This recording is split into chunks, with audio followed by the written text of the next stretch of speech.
Hola, hola, un saludo muy especial. Bienvenidos a Sinergia Informativa. Recuerden que Sinergia Informativa es para personas inteligentes, interesantes y calificadas como usted. Qué bueno que estén con nosotros, qué bueno que hagan parte todos los días de este grupo de amigos inteligentes, interesantes y calificados que saben que la información política y administrativa es necesaria. Bien informados y bien formados nos permite en los momentos especiales de las decisiones políticas y administrativas de nuestro país tomar decisiones inteligentes, así de sencillo. Vamos con la información. El presidente de la República, Juan Manuel Santos, dijo que los funcionarios públicos sí pueden hacer campaña por la paz, porque así lo señala expresamente tanto la Constitución como la ley. Y además advirtió que el Procurador General de la Nación, Alejandro Ordóñez Maldonado, no está ni por encima de la Constitución ni por encima de la ley.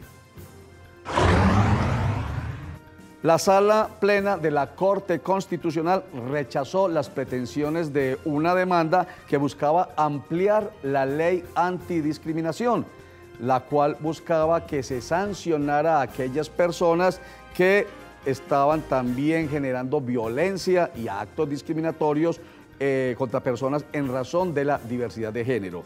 La demanda la había presentado en su momento el fiscal general de la Nación, Armando Montealegre, quien dijo que posiblemente el Congreso de la República había incurrido en omisión al no estipular como agravante la identidad de género a la hora de castigar a quienes incurran en delitos graves por discriminación, por actos de racismo, discriminación obviamente contra toda clase de personas por razón del género, por razón del sexo, por razón ideológica, por razón filosófica. Así que la Corte dijo, no se amplía la ley antidiscriminación a este tema en razón de la diversidad de géneros. En la Comisión Primera del Senado de la República se frustró este miércoles 18 de mayo la intención de algunas personas que pretendían que las corridas de toros, las becerradas, las novilladas, las corralejas, los coleos y las peleas de gallos en todo el país fueran prohibidas. El senador Armando Benedetti, quien fue el autor del proyecto de ley, dijo en todo caso que se logró algo, que no se puedan utilizar recursos públicos para patrocinar corridas de toros, que es lo que usualmente ha ocurrido en muchos pueblos de Colombia. Y terminemos diciendo que la alcaldía de Envigado va a realizar este viernes y este sábado una fiesta por el sí.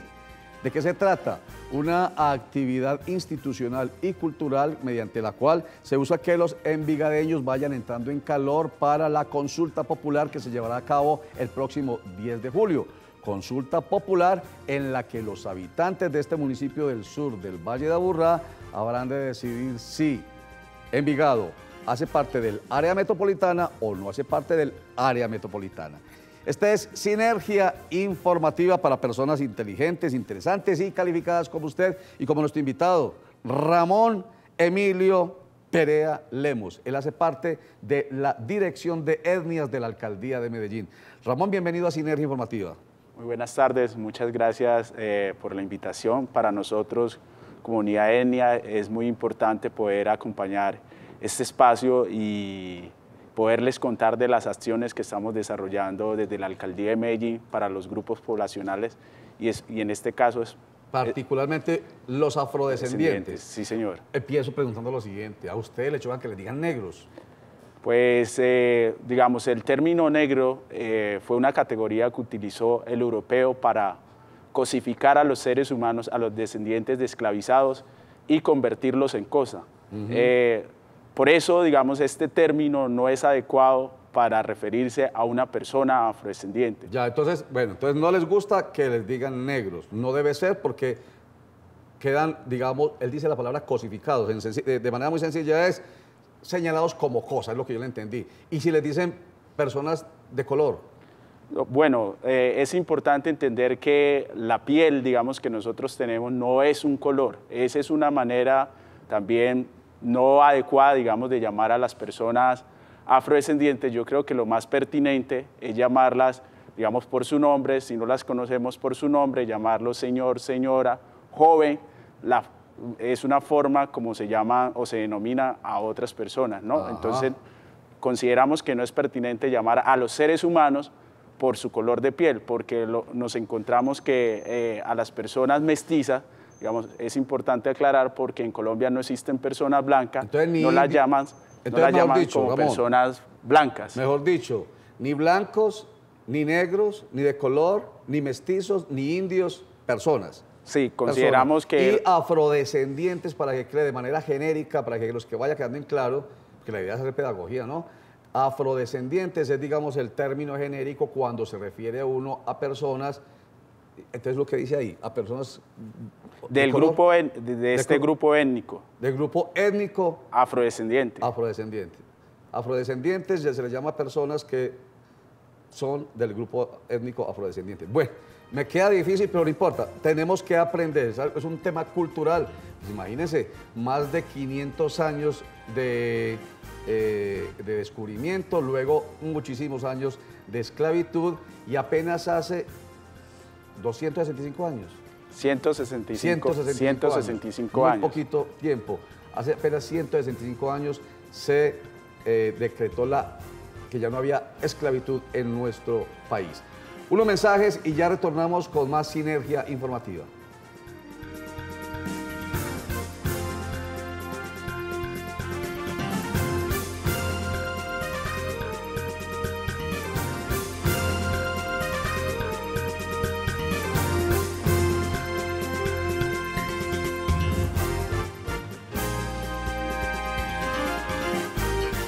Volvemos a Sinergia Informativa y decíamos antes de irnos a mensajes que hace 165 años se acabó la esclavitud en Colombia, entre comillas, se acabó la esclavitud. Y digo comillas es porque no es tan cierto, ¿sí, Ramón? Pues sí, la abolición legal de la esclavitud se abolió de una forma jurídica porque, digamos, todavía hay condiciones y situaciones reales que viven las poblaciones afrodescendientes que permiten dar cuenta, digamos, del asunto de la discriminación racial que vivan ellas hoy. Es el caso, digamos, de historias de algunas mujeres empleadas del servicio doméstico y hombres que trabajan en la construcción que cuentan, digamos, situaciones que les toca vivir y ellos lo denominan esclavitudes modernas. Ajá, esclavitud moderna. Entonces, por eso yo le pongo las comillitas, acabarse la esclavitud. Pero bueno, también la esclavitud depende de cada uno de nosotros, porque no importa quién sea la persona que haga un trabajo de labor doméstica, por poner el ejemplo suyo, o de construcción, si la persona no es educada, si la persona no se educa para otras actividades, entonces uno mismo es el que pone el grillete, o no... ¿O estoy siendo demasiado exagerado? Lo que pasa es que aquí siempre defendemos, Ramón, la educación como la trampa de la pobreza. Si no hay educación, si nuestros hijos no se educan, entonces va a perpetuar la miseria y la pobreza de nuestras familias. No importa quién sea, hay que estudiar para tener un nivel, digamos, socioeconómico mejor en nuestra sociedad. Bueno, es importante reconocer que la educación, digamos, permite la liberación de los seres humanos, pero... Sí. Como usted lo decía ahorita, la educación que se ha recibido, digamos, en Colombia ha sido una educación eurocentrada, eurocentrada, que no ha permitido reconocer los aportes, los conocimientos y saberes de las poblaciones afrodescendientes y de las poblaciones indígenas, y lo que ha llevado a que muchos seres humanos, digamos, se asimilen y desconozcan la historia de estos sujetos y de estos grupos étnicos. Por eso es importante, digamos, que en estas conmemoraciones y todos los años se desarrollen acciones que vayan en reivindicación de estas poblaciones. Sí.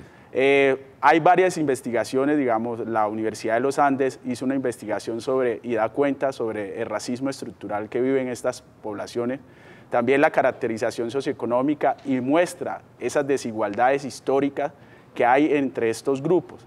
Y por eso es necesario, digamos, desarrollar unas acciones afirmativas que van a permitir equiparar, digamos, un poco esas desigualdades históricas que han vivido estos grupos, específicamente las poblaciones indígenas y las poblaciones afrodescendientes. Sí, señor. Es importante educarse, pero la educación de calidad y con pertinencia, porque no requerimos una educación que sea generalizada. Y que la sociedad además pues acepte a estas personas de estas minorías étnicas de manera más amplia y con menos sorpresa, porque estoy recordando que cuando hubo cambio de gabinete hace unos días en la presidencia de la República, el ministro de Ambiente es chocoano, pues eso generó pues una gran noticia. El primer ministro, segundo ministro creo, una ministra de Cultura creo que fue en el gobierno de Álvaro Uribe Vélez,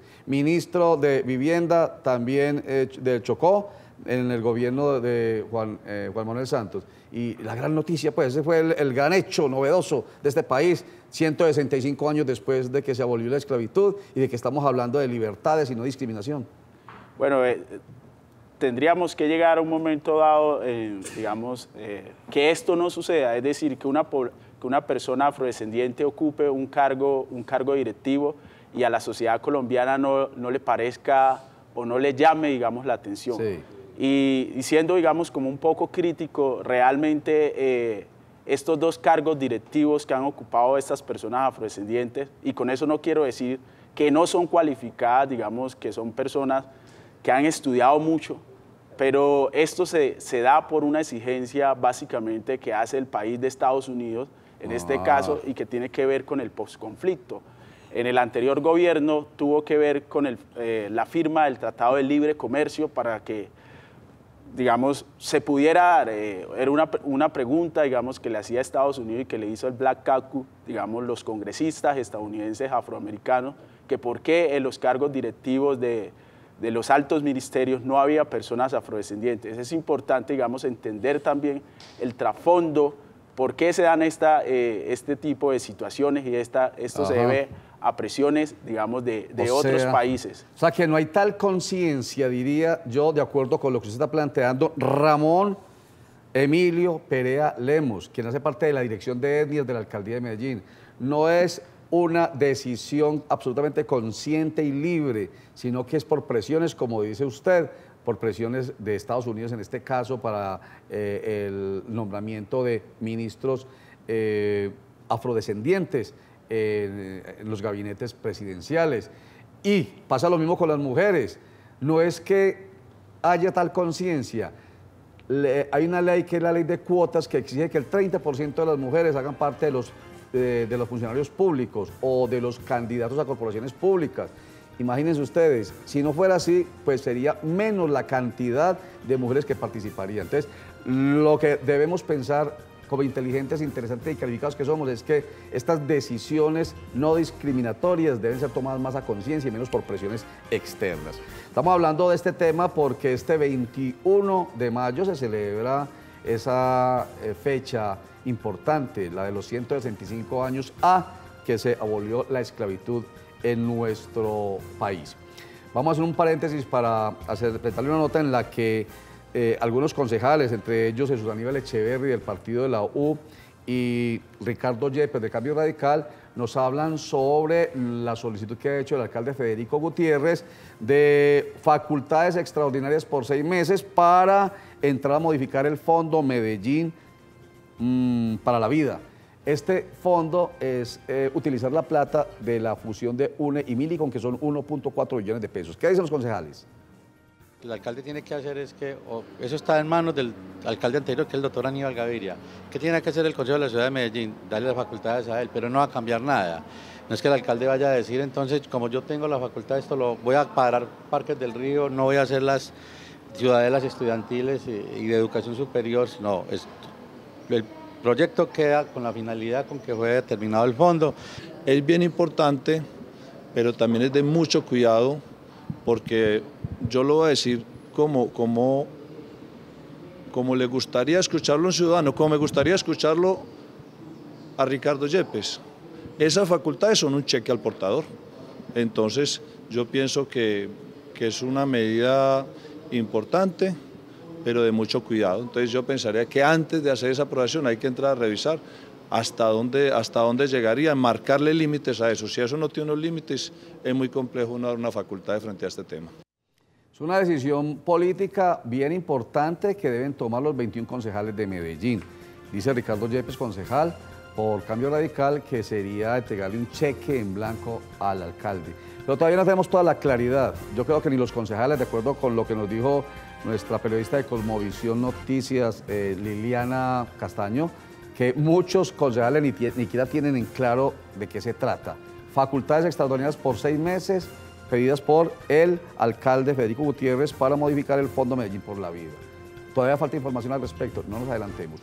Vámonos a unos mensajes, pero como siempre aprovechamos, mi querido Ramón y amigos televidentes inteligentes, interesantes y calificados, una frase que nos invita a reflexionar. Véala con harto cuidado y cuando retornemos de comerciales, usted me ayuda a reflexionar sobre ella. Sería una necesidad pretender que el pueblo no puede cometer errores políticos, puede cometerlos y graves.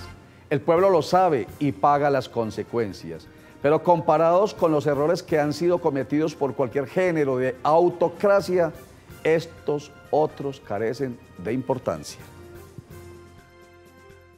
Arboleda del Campo, la mejor ubicación en el municipio de Bello, apartamentos de 48 y 54 metros cuadrados y múltiples atracciones para toda la familia, 401-1045.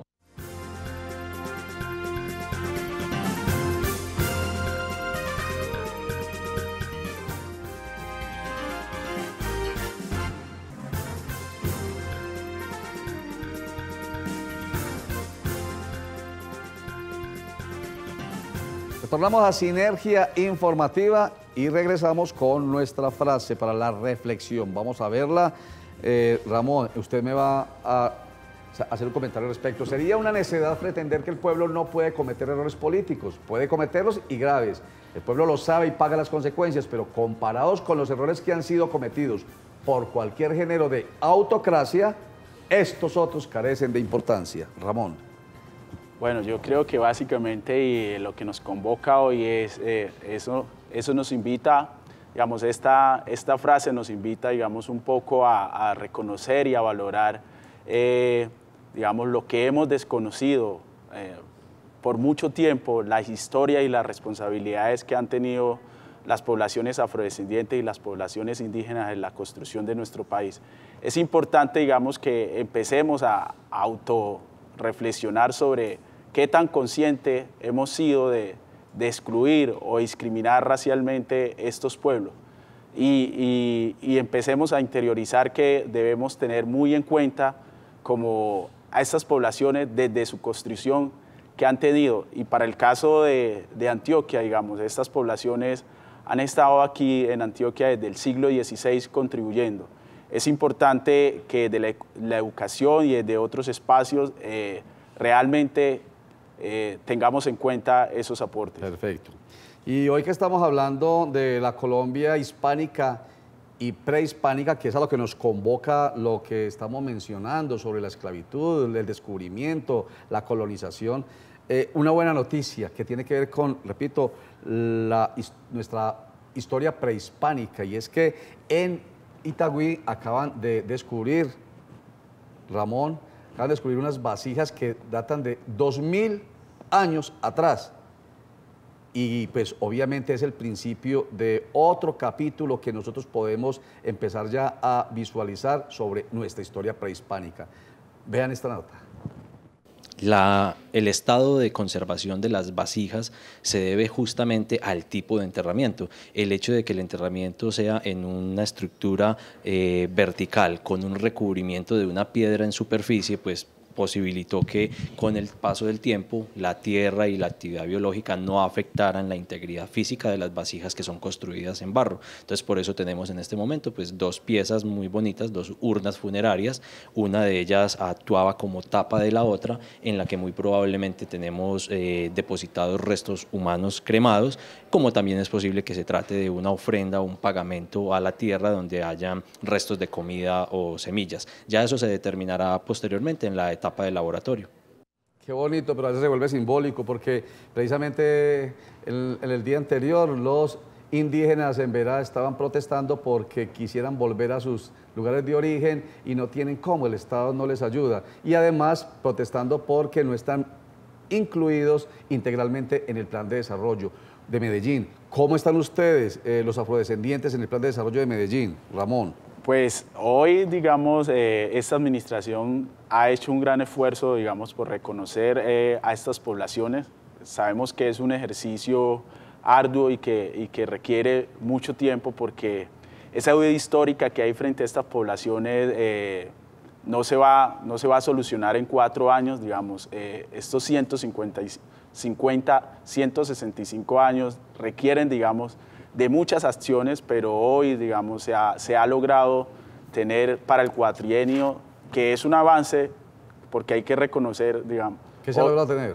Hoy se ha logrado tener 8.000 millones de pesos para los grupos étnicos durante el cuatrienio, y se viene trabajando todo el tema de visibilización de la variable étnica de las poblaciones afrodescendientes e indígenas. Ya. Porque esto, si se logra hacer en la administración pública, va a dar cuenta de las diferentes acciones que deben desarrollar las secretarías, no solo la unidad de etnia. Sí. Y vamos a tener unos indicadores. No solo la unidad de etnias o la dirección de etnias, que hace parte de una secretaría, la Secretaría de Inclusión Social, Familia y Derechos Humanos, sino transversalizado con las otras secretarías, obviamente, que eso es lo que están planteando en todos los otros grupos poblacionales, el de mujeres y el de, por ejemplo, los LGBT. Les va mejor a ustedes que a los indios o indígenas y a los LGBT, 8.000 versus, por ejemplo, 5.012 millones de pesos de la población LGBTI.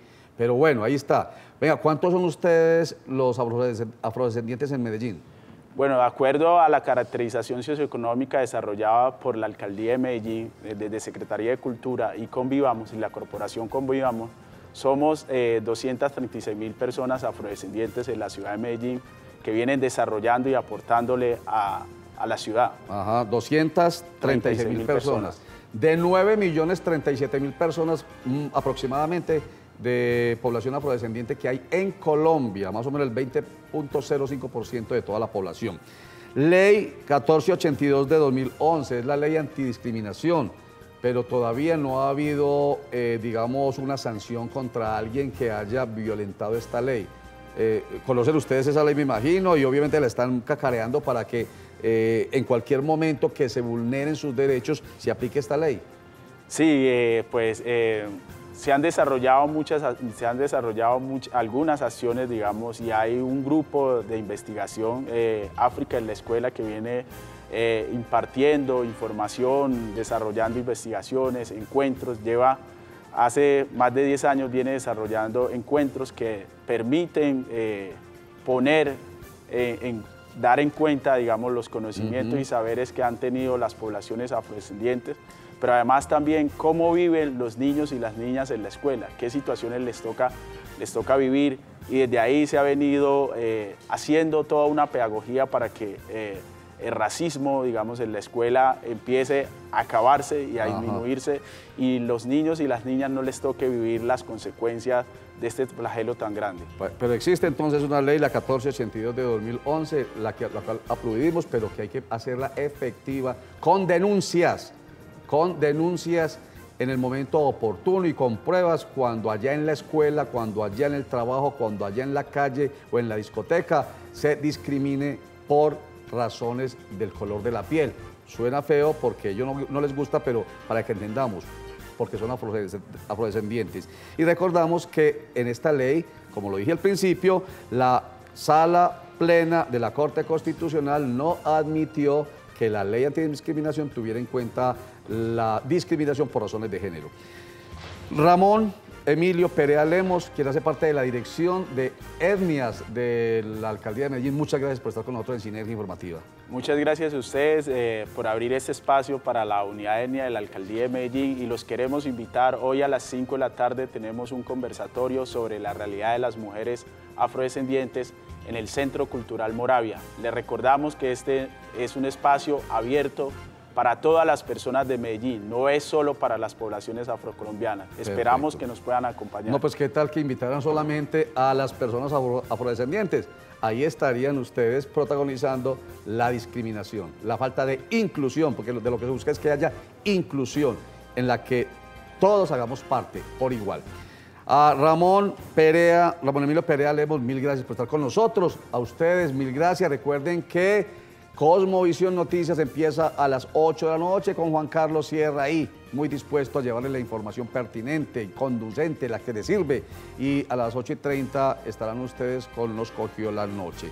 A la 1 de la tarde, Sinergia Informativa. Y recuerda, este y todos los días devuélvele a mamá el amor que te ha dado siempre. Llena de felicidad sus sueños, regálale comodísimos. Chao y gracias.